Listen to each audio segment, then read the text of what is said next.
You won't believe what happened next. Look, Anne is on the couch reading when suddenly her phone rings. Anne receives Jack's call inviting them to dinner to apologize to Zyokon. She readily agrees and looks at her newly awakened son. She reluctantly meets her mom, still fuming about Jack stealing her cake the other day, and tries to smooth things over. After her mom's talk, Zyokon cries, vowing to ruin dinner. The adults exchange disbelief.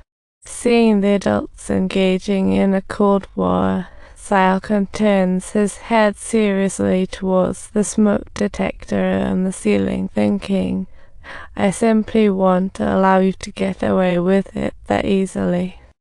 To win Zyokon over, Jack decides to start with her favorite things. Anne never expected that Jack would remember what Zyokon liked from the seaside chat.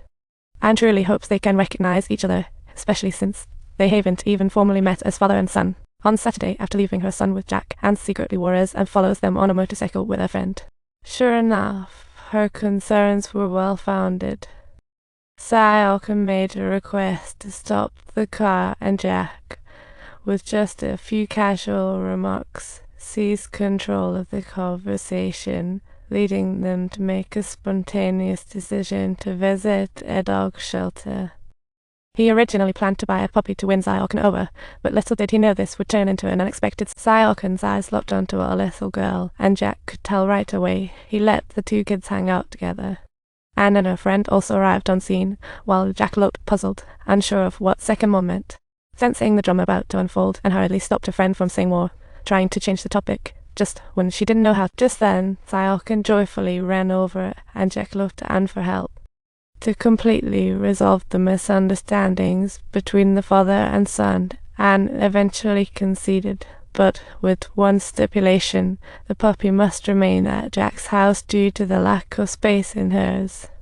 Zyokon stared at the puppy, who kept looking at her, pondering deeply. That evening, Anne inquired about her son's opinion on Jack and noticed a gradual softening in Zyokon's attitude, contemplating in her heart, and thus she made up her mind to capitalize on the momentum. She arranged to meet Jack again, but just before she arrived, Jack found himself under heavy teasing. A hand suddenly landed on his shoulder, and Jack immediately sensed trouble. Zyokon witnessed everything, gaining a brand new perspective on her brother.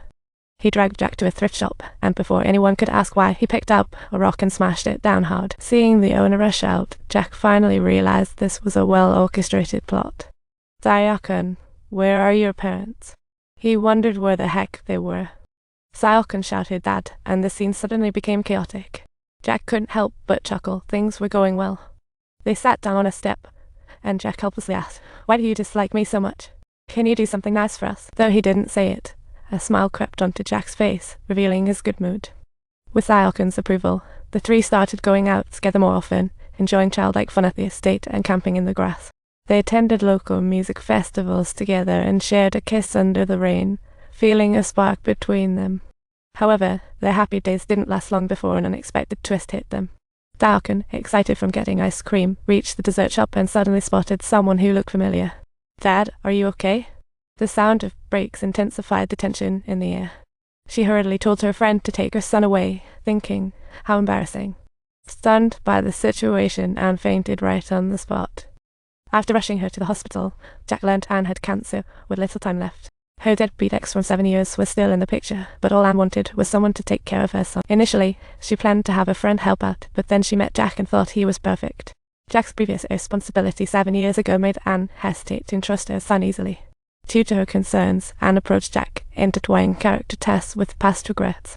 However, being with Jack made her feel secure. She wanted nothing more than to close the chapter on her life.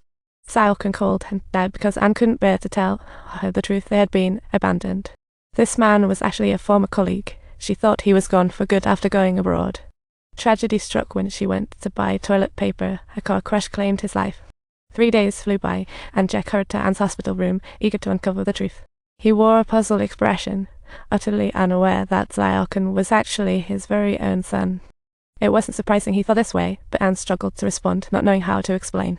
Once home, her son bombarded her with questions, and she was already in a tizzy.